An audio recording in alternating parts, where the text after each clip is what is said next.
Merci Nzambe na bolingo na yo. Merci na baye baso bazolanda biso. Nzambe azwa lokumu na pesi bino nyonso mbote na kombo na Yesu Kristo. Tokokende na mukanda ya 1 Corinthiens 15 verset 19. Tanga Bible na yo esika ozwami. Elobi boye. Lingami kati na nkolo eza tango malamu. Si c'est dans cette vie seulement que nous espérons en Christ, nous sommes le plus malheureux de tous les hommes. Si c'est dans cette vie seulement que nous espérons en Christ, nous sommes le plus malheureux de tous les hommes. Awa Bible zetu sabiso izana vie moko vie wana okoza rozana ngo. Soki yango kaka vie wana ndio ozespérer na Christ uzamutema. Vie nini wana? Galates 2, 17.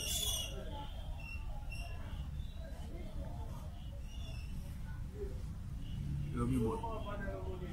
Galates 2, 17. Mais tandis que nous cherchons à être justifiés par Christ, si nous étions aussi nous-mêmes trouvés pécheurs, mon iviwa, Christ serait-il un ministre du péché? Loin de là. Si vous avez un vie de masumu, puis vous avez un ministre de Jésus, la vie à masumu.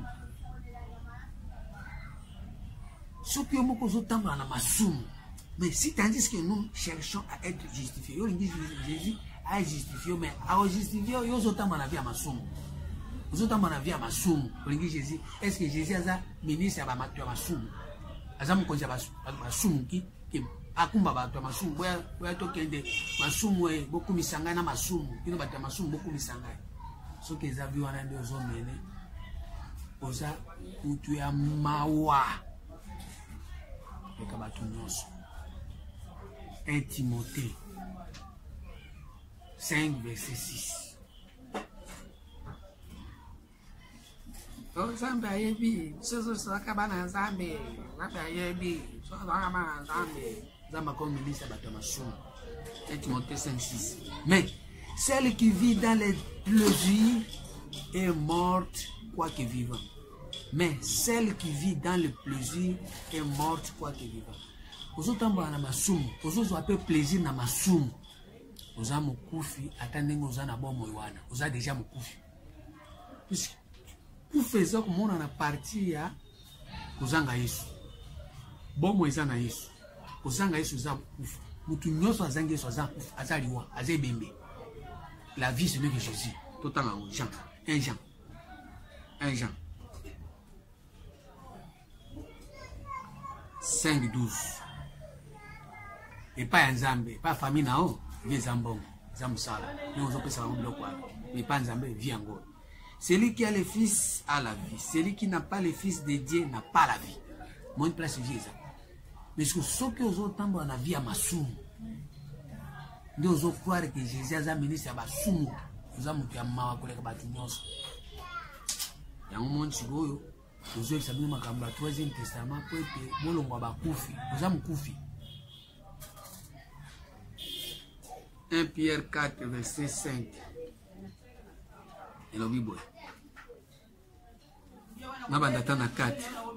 Aussi trouvant-il étrange que vous ne vous précipitez pas avec eux dans les mêmes débordements de débauche et ils vous calomnient. Ils rendront compte à celui qui est prêt à juger les vivants et les morts. C'est-à-dire Jésus a zoya à rendre compte il y a bino nyonso bozo vivre na kati ya bomoi na boboza ya kati ya kukufa ozotamba na des autres za déjà mukufi na mutu azana bomo azo vivre nano kaka makambo azo ba kipe azana bime vie wana Jésus azate Jésus akutuna bango nyonso po yo zana bomo ngana zate bomo yutwa yo za mukufi ozotamba na désordre ozosala masumu otambola kanisi nga za musumu kwa yo toza na za ministre ya ba masumu ya bato masumu car l'évangile a été aussi annoncé aux morts. Par exemple, ton métier, exemple, ton temps dans le désordre, celui qui vit dans le désordre est mort, quoi que vivant. L'évangile, il faut que tu dans le désordre, car l'évangile a été aussi annoncé aux morts afin qu'après avoir été jugés comme les hommes, car à la chair, ils vivent selon Dieu, car tu as l'esprit. Moi, je dis, tant que vous avez vivre dans les autres, tant que vous avez les autres. C'est quoi, c'est quoi, vous vivez maintenant, autant que vous avez l'esprit. Marchez selon l'esprit et vous n'accomplissez pas les désirs de la chair. Mais vous avez selon le désir de la chair. Nous autres, nous autres, or, nous autres, nous autres, nous avons dans Genèse 6, verset 3, mon esprit ne restera pas sur l'homme puisque l'homme n'est que chair. Alors, l'esprit n'a pas chair, nous autres, nous autres, nous autres, so ozosala makambo nzoto na nzoto wapi sofoti te eza esprit nzambe so elongwe kati na yo esprit nzambe eza kati na yo te ozaka nzoto na nzoto yango amoi makambo nyonso otambisa yango nzoto na nzoto yango sikoyo biso tozoya epa na yo mpo tolongola yo na nzoto tongo miso na esprit puisque bible ezoba bien en réalité dans l'homme c'est l'esprit le souffle du Christ qui donne l'intelligence en réalité dans la femme c'est la chair oza mwasi Nzambe azwaki nzoto asalaki nde mwasi na chair asali mobali te mobali batiaki sufu tanki oza na mandevu oza kotambola nzoto na nzoto oza mwasi yango soki bible elobi mwasi aloba te yo na mandevu koloba te koloba te atolati veste otoyebi français ebele koloba te soki ozotambola nzoto na nzoto. La fin de toutes choses est proche. Soyez donc sages et sombres pour vaguer à la prière. Parce que makambo nyonso ya Nzambe akomisa yango na suka ibembe wana otambola ebembe na ebembe. Apocalypse 11 verset 18. Les nations se sont irritées, la colère est venue et le temps est venu de juger les morts. Tai komi osengeli ba kufi nyonso. Bo ba otambola nzoto na nzoto, Nzamba banda ojuger bango. Parce que yo otambola na chair, ozo mukufi. Si otambo zo kufa, Nzamba sengeli ko juger yo. Ako juger par rapport à ni na yo otambola désordre. Otambola na nzoto.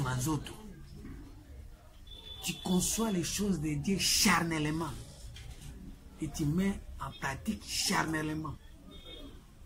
Au moment où Nzambe na bolingo na ye asa longola ki souffle kala. Quand on longoli souffle, or souffle soki a longoli etikali nzoto na nzoto. Moyen lisusu mabele na ye bimiselo kwa malamu ezate. Psaume 54 verset 30. So Nzamba longoli au souffle, mabele na bimiselo côté. Tu envoies ton souffle, ils sont créés et tu renouvelles la face de la terre. Ce Nzamba dit non souffle de okelami. Ce que okelami de mabele na yo, il renouvelle la face de la terre. Mabele na yo ju face à malamu, ju longi malamu. Mabele bimsaka banjube. Ils ont face à ma paix. Et on moni le tozo mona ke makambo nyonso se zaka ma paix na mabe. Tiketi ozala mutu oyo Nzambe alongolo kote ya bato oyo baza nzoto okoma molimo. En réalité dans l'homme c'est l'esprit, le souffle qui donne l'intelligence. Dieu est esprit. Les vrais adorateurs de Père en esprit en esprit ça dit que chandobolo chikapala chapapata chapamanyana. Non, les paroles que je vous ai dites sont esprit et vie. Ozana liloba ya Nzambe ozana esprit ya Nzambe et ozana vie ya Nzambe. Nous en esprit. Les paroles que je vous ai dites sont esprit et vie. Vous en avez le Nzambe, ils ont esprit, mais ils ont la vie. Nous avons esprit. Mais si vous en avez le Nzambe, ils ont la chair, vous vivez sur la chair, vous avez esprit, vous avez liwa, koufi, vous avez moué, et bembe. Et on te dit, nous savons que tout le monde sait que ça, bibembe, pas mort. Jean 5. Banatan verset 23. Jean 5, 23. Jean 5, 23.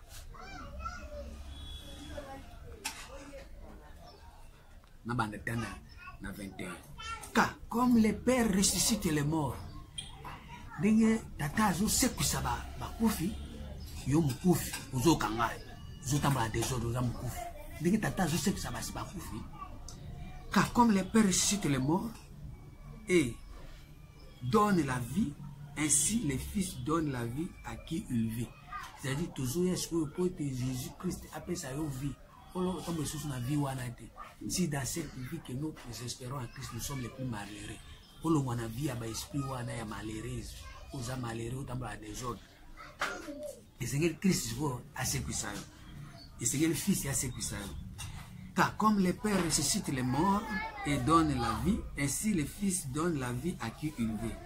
Le Père ne juge personne, mais il a remis tout jugement au Fils, afin que tous honorent le Fils, comme il honore le Père. Celui qui n'honore pas le Fils n'honore pas le Père qui l'a envoyé. Babi, et Seigneur batu nyonso ba honorer nani mwana. Tozoro ba mwana bébé té, eza vie toujours même la Bible dans le 3e testament. Ezali na acte nango, eza na fils nango, eza na pratique nango. Eza na ba misalo esengeli salema puisque mutu na mutu tokoyeba ye na misala na ye ba pratique wana. Babi nzete na nzete koyeba na bambuma. Eza na mbuma nango. Siko esengeli mbuma ye ya fils wana. Acte wana ya po esekwisa. Esengeli mutu na mutu akota na acte wana. Pratique wana, œuvre wana po esekwisa siko bibembe. Puisque bibembe nyonso eza ba œuvre ya mabe. Tango okufi ça désordre, pratique nyonso eza mabe parce que oza mukufi. Ozotama kati ya désordre. Siko esengeli Christ fils bon Nzambe pratique moko ya malamu to lakisa yo po esekwisa yo. On a fait cette explication claire le banzalo balinga. En vérité, je vous l'ai dit, celui qui écoute ma parole et qui croit à celui qui m'a envoyé à la vie éternelle. Aweza mutu nyonso akoka loba Nzambe a comprendre mutu atinda ki liloba azana bomoi ya seko mbetieke kotonda lisite itambwe kotonda te entre ciel et terre kotonda te est-ce bomoi ya seko ezali bomoi ya kotonda cimetière to eza bomoi ya seko eza boyebi Jean 17:3 vie éternelle, ceux qui te connaissent, toi, le seul vrai Dieu, et Jésus-Christ que tu as envoyé, la vie éternelle. Les hommes qui ont métier qui étaient, or vie éternelle, ceux qui ont dit, mais les moines, au côté de bon moyen seko, c'est-à-dire, ceux qui ont dit, mais les pratiques du 3e testament, ceux qui ont dit, mais l'héritage du 3e testament, ceux qui ont dit, mais les vie du 3e testament, ceux qui ont dit, mais les œuvres du 3e testament. Or, œuvre du 3e testament, c'est destin à moko na moko. Ce qu'on dit, mais le destin na yo, nous en avons moyen seko. Pour nous amener à mingi, nous avons la destin na ye, nous avons la vocation na ye, nous avons la don na ye. Ce qu'on dit, mais le don wana de moana, Isaiah yo, Isaiah ngaite, nous avons la don na ye, nous avons la destin na ye. Ce qu'on dit, mais le vie à moana, vie à destin wana. Et pas un Nzambe, vous en avez boyebi à tata, vous en avez boyebi à moana, vous en avez vie éternelle. Ah, Nzambe, n'importe comment Siona yo, oya tomatana siona ye, ngomba ya bateye, oya tomatana siona ye, na yo, oya tomatana siona yo, oya tomatana siona ye. Nanimera nani nimera Nzambe na ngomba oyo nanimera Nzambe na ngomba oyo nanimera nani nimera Nzambe na ngomba oyo ngomba na fils sio afanda kuna mwana fils ba acte ya malamu ba acte ya bosantu. Ah Nzambe. En vérité, je vous l'ai dit, l'heure vient, elle est déjà venue, où les morts attendront la voix du Fils de Dieu et ceux qui auront attendu vivants. eza mwana ya nzambe, eza destin ya nzambe, eza makambo oyo nzambe alingaki ke mutu na mutu asalela yango, eza troisième testament, eza na promesse nango, eza pe na vie ya héritage nango, esengeli mutu na mutu avivre yango, eza destin ya moko na moko. Balobi na mukanda ya Proverbe 19 verset 21. Proverbe 19 verset 21. Ermo epesa nga mawa onotanga Bible onoka makambo ezo ba mawa na kotala olenge bato ba musika makambo ya Nzambe epesa nga mawa, epesa mawa makasi vraiment. Il y a dans le cœur de l'homme beaucoup de projets, mais c'est le dessein de l'Éternel qui s'accomplit. Nous avons un projet belé, ba prière makambo belé, mais c'est le destin de Nzambe ndeko kisama. Mais ce qui destin de Nzambe ko kisama to ozana mwana te. Il y a dans le cœur de l'homme beaucoup de projets, mais c'est le dessein de l'Éternel qui s'accomplit. Isaïe 55, verset 11. Ah, Nzambe, naya kosungama na maloba oyo. Il en est de ma parole qui sort de ma bouche, elle ne retourne pas à moi sans effet, sans avoir exécuté ma volonté et accompli mes desseins.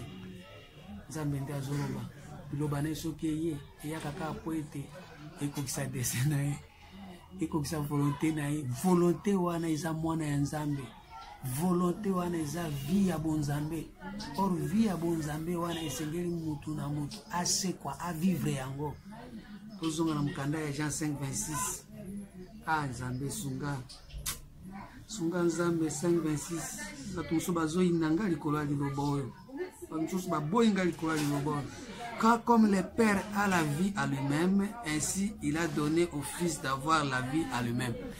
Nzambe ndenge aza na vie ya ye moko na kati na ye, c'est-à-dire esprit, Dieu est esprit, esprit aza na vie, apesi pe mwana oyo azopesa bato œuvre pratique, destin ya Nzambe, vie eza pe na kati ya destin, kati ya mwana. Car comme le Père a la vie à lui-même, ainsi il a donné au Fils d'avoir la vie à lui-même. Et il lui a donné le pouvoir de juger parce qu'il est fils de l'homme. Parce qu'il est fils de l'homme, ça veut dire destin na yo, ça veut dire mutu ana destin na ye. Tango destin na eko juger ba œuvre nyonso ya ténèbre, ba pratique nyonso ya ténèbre osalaka, okomona ke ozaki na Nzambe te. Ozaki kotambola na molili ou bien destin na yo bazipikaki yango, obombaki yango. Po bato mosusu mosala na bango eza kosala nini? Ozwa kozipika. Eza totanga Proverbe Job 38 verset 2. Totanga yango. Yo pe tanga Job 38 verset 2. Yo pe tanga tanga Bible. Job 38 deuxième verset. Qui est celui qui obscurcit mes desseins par des discours sans intelligence? Ils ont battu mususu bazotia molili na destin ya bato na ba discours ezanga bwanya, ezanga mayele. Yo okoye pa Nzambe ozana destin na yo, po Nzambe asala ki yo esengeli vivre yango. Mais ezanga battu mususu ba na discours ezanga bwanya, ezanga mayele, basipikiri yo moye okota na kati ya destin na yo ezate. Ezate yo po ndimi pe ofandi wana. Osepeli pe kofana na place so bazosala ba discours ya molili. Bazo na kati na ignorance, bako kwa faire découvrir mutu ayi bako découvrir destin na ete. Mais bazo pesa ye ba prophétie ya mpilinga. Et puis bungi si batu mayele bate bere bazaya ko bunga a partir ba to bazo tia molili na destin na bango. Isaïe 29 verset 15 à 16. Isaïe 29 verset 15 à 16. Comme Jésus-Christ, je peux t'en la Bible. Malheur à ceux qui cachent leurs desseins pour dérober à l'Éternel, qui font leur œuvre dans les ténèbres. Mawa. Nabo bazobomba destin na bango. Boso ya Nzambe. Obasa misana bango na kati na molili na kati na ignorance. Ozana destin na yo yebite. Nous osala kaka makambo na kati na ignorance. Mawanayo. Et qui disent, qui nous voit et qui nous connaît. ozo sala ozo na destin na oyebi te basi pe bazipiki yo yango ozomona pe te epuis ozosala kaka mosala na molili epuis ozoloba ke nani kasi azomona biso si toza kaka ndenge moko na nzambe nzambe mpe azali toza mpe na nzambe awa mpe nzambe azali awa mpe bonzambe ezali mawa na yo eza ngai te eza bible eza ngai te ngai naozongisaka naolobaka makambo ezobama na bible eza ngai te okoyi nanga pamba zolingi pasola bible na yo mais na bolingo ya nzambe nzambe akolinga te opasola. Psaume 33 verset 9 à 11. Psaume 33 verset 9 à 11. Otanga una kombo na Yesu Kristo. Oeza tango malamu. Car il dit et la chose arrive. Il ordonne et elle exécute. L'Éternel renverse les destins des nations. Pourquoi ça va tester belé belé à banachou, belé belé bazana destin, ça va qui moi, ça va renverser en moi. Et il anéantit les projets des peuples. Les desseins de l'Éternel subsistent à toujours et les projets de son cœur de génération à génération. Bon, pourquoi est-ce qu'on commet tout ça? Au lieu de l'Éternel, à fungolo leur destin à eux, au lieu de Jésus, à fungolo leur destin à eux, ils ont mis tout ça, un destin moussous. Makamususu batu bazolobela yo, makamususu batu baolakela yo, makamususu batu baprofetiser mpona yo. Ozokangama nango, otiki ya Nzambe. Ore ya Nzambe nde eko vivre, eko faire vivre yo libela na libela. Nzoba. Mwensiko. Or tokangama kaka na Nzambe, balobi bien que c'est la bénédiction de l'Éternel qui enrichit et qui ne fait suivre aucun chagrin. Mais yo ozosala destin o batu baloba mpona yo. O ba prophétiser mpona yo, mais Nzambe ayebi yango te. Et au moins, les amis sont renversés pour être à Zoa, pour être à Tia, pour être à Yéou, pour être à Libéa, pour être à Troisième Testament, pour être à découvrir le destin. Donc, tu as ébaqué. On a Zalakaka, Moumbu, Yabiloko. Mais, Nabotamaki pour être dans ça, on a Tia Katina, Balingami, Katina Nkolo. C'est le moment yango ya kolinga kondima oyoka liloba nzambe oyoki makambo ya bato mingi. Mbeto na bino ya libala eza ya kopola, eza ya kobeba. Or mbeto ya libala, mbeto oyo esengeli tosangisa makanisi nyonso koma ya bonzambe eza te. Kintumba ya molimo, prostitution ya molimo. Mtu alobi boyo kotisi, mtu zongisi boyo zongi kotisi, makambo boyo zongisi okotisi. Lelo destin Nzambe zo kokisa masusu te kokosala mate parce que na kati na yo esika bato basangisaka mayele na onyo se komi akopola ya kopeba. Et puis destin na yo eza kozipa na osala makambo nyonso na molili na ignorance osala makambo miyebi te. Nzoka nde oza moto ya mawa miyokela mawa molinga mikati na nkolo tokomi na temps oyo tolingi susu molili ekontinue te kovivre kati na biso jusqu'à quand tokondima tofanda kaka na molili te ozosepela ofandi na église bazozipika destin na yo baolakisa kaka kokende poto okobala okozwa mosala okoma cordonnier okoma vice ministre okoma ambassadeur. Or ntango bayebi so okoma ambassadeur okoma vice ministre okoma cordonnier kati noki cordonnier eza te, kati noki cordonnier eza te, kati noki ambassadeur eza te, kati na yo ki baposte nyonso wana eza te. Omoni place okoma boye rien ne marche. Oh, Nzambe akosala kaka Nzambe akosala non. Oza moumbu, oza esclave, oza libre te. Nzambe afungoli nano yo te lola. Afungoli yo bikuki ya lola te po miyeba ose découvrir po yeba destin na yo. Yango tozomema na bino Troisième Testament eza problème ya héritage. Po mutu akoka kovivre héritage oyo Nzambe akoma mpo na ye eza esu makambo ya bato bakoma mpo na yo te balingami kati na nkolo. Toza na temps oyo toboyi ba distraction.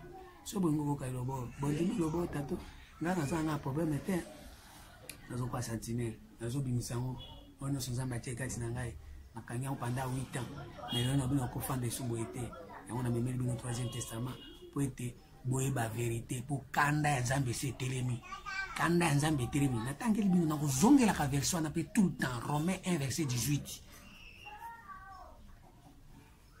Romains 1 18 elobi boye La colère de Dieu s'est révélée du ciel contre toute impiété et toute injustice des hommes qui retiennent injustement la vérité captive. Kanda Nzambe et Télémi pour te battre bazu vérité na obimisa oyo bakanga kiamo. Mais les longs na yo kelibino mawa, Nzambe pe yo kelibino mawa. La pe na zananu. Na zananu, malgré bolinga ko prendre soin et eloko moko te. Muto atama ko soutenir vision te to le sango na machine ya minene. Na obunda munda na ndenge na ngamoko. So mutu moko kaka to ange wana azisunga. Me bayi berete songe biso bana Nzambe sikoyo. So bana Nzambe bazalaki. Mais loko pour permettre to le kango na machine ya minene. To le ka machine na ba radio belé pour soutenir yango. Pour te makoki ba moyen. Naza prêt à défendre le 3e testament n'importe où na lingala. Ponga na bango na lingala. Naza fa na ukango bien na keleng na lingala. Yo ko bango na français, ko na bien na anglais. Nous obi ko na latin, so na chinois, te ko panza partout. Na somo na ngote. Po ezelo ko tambinguni. Nzambe pour agréer makambo ya moto, azo comprendre na Holanda ndé destin ya moto. Holanda français, Holanda anglais. Est-ce que bato bakenda batonti ba cimetière kuna ba bi français te? Nzambe soka ngabo mamuto ko ba to français o lingala o anglais. Non. Nzambe otala destin na ye, puisque à partir mwana na ye, soka moni ki yo fungwa na kati ya destin na yo, oza o fungwa na lingala, na Kikongo na Chiluba, na Kindande. Okusala o Nzambe akoma pona yo kubanga mutu te. O français ko intimidé o te. Mo biso ba chrétien mingi tellement nyoka Satan afandi na mokili yango tozwi ba biloko ya fitilité to tiango na première position on to tia Nzambe liboso po na muto abimisa diversité wazana ngo de façon que makambo yake de liboso monde ya Nzambe emonana mais komona muto azana eloko Nzambe azobata makambo ekoloba po ayebi lingala te ayebi français te ayebi Kikongo te ayebi Chuba te ora okiko bango na langage ya yo ya ayebi ba interpréter bakoloba yango mo jusqu'au kanda Nzambe Télémi pona bato bazo kanga vérité. Vérité c'est français te, vérité c'est lingala te, vérité c'est anglais te, vérité c'est tester en mutu. Tu mutu à comprendre de tester na à faire vivre yango, à démontrer yango de vérité yango. Vérité c'est kana banda te za na kati. Tanga mukanda Psaume 51 verset 8 à 9. Surtout verset 8. Car ce qu'on peut connaître de Dieu est manifesté pour eux. Dieu les leur ayant fait connaître, en effet, la perfection invisible de Dieu. La perfection invisible. Les perfection invisible.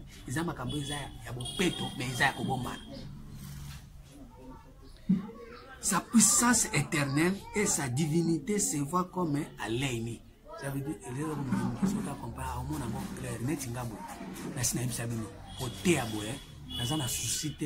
na tambola soki ndenge nini na kotel makambo na banji kote eza eloko na ngai pe na kotia na koyima te emanda koya ezoya ezobima wana eza ngai eza yo te yo tanto ezozala ministre mais ntango ozogere na kiministre fo eza na kati yo so oza député ki député fo eza na kati ozovote bato awa bakoma badéputé na kati na boko député eza te moto na moto aza na eloko moko pi eloko wana po découvrir yango mingi yango moni bibi elobi mingi.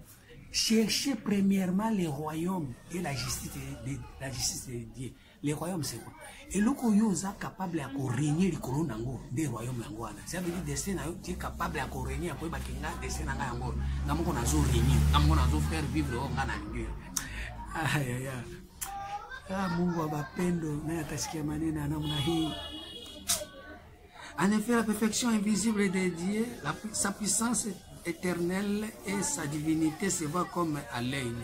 Depuis la création du monde, ça veut dire quel monde? Bon moi inayo, eza monde de mobimba. Oye sengeli bakuta yo oyebi makambo ya divinité en Nzambe. Nzambe akeli yo oyebi bon Nzambe eza na kati na yo nyonso. Quand on les considère dans ces ouvrages, ils sont donc inexcusables. Ça veut dire Nzambe soka considérer destin oyo atie kati na yo. Malimbisa yo ezate. Mais yo osama ka mususu. Awlimbisa ote. Ya mo nso ndo asai destin na te akeli felo. Batu nyonso bazosa destin ba mote ba batali felo. À partir de na zozonga sabino so to zongela Nzambe po sa ila destin na yo. Po Nzambe ayo kela yo mawa.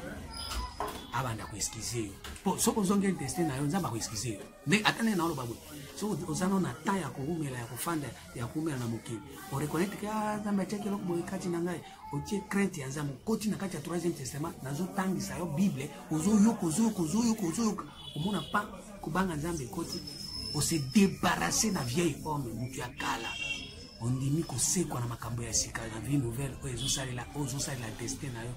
J'espère que tant etikali mutu wana soko za na nzoto eza makasi oko accomplir ya moni ngane na zabwe na otea na sesu na ta blague de na kotea na mbongo te na kotea na zimbo na kotea ata na pambo ami na kotea otie otete oboyi na te yango place na kotea place mosusu oboyi koto na te koto oboyi koto na te koto kwani nazo sala makasi onzamba koma pona ngai ndenge na sina sosoli ifo na salela ezo na pesa ka exemple na pesa exemple yoko batonga ndenge na otea yo potea kwanga non yo esika onzamba komeli yo sala makasi o se découvrir pe o salela yango le plus vite possible onzamba yo kila yo mawa a excuser yo pour abarobi car on les considère dans ces ouvrages, ils sont donc inexcusables. Ouvrages, ils ont biloko ya nzambe, ils ont biloko ya nzambe. Ceux qui n'ont pas considéré les destins, on a pas camboné sur les salima. Azo mona yo sali no côté, abi a ko excuser ori. Parce qu'il a ko excuser ori. Oh Jésus, des Thessaloniciens, verset 10. Des Thessaloniciens 1, verset 10 à 12. Lorsqu'il viendra pour être en ce jour-là glorifié dans ses saints et admirable, lorsqu'il viendra,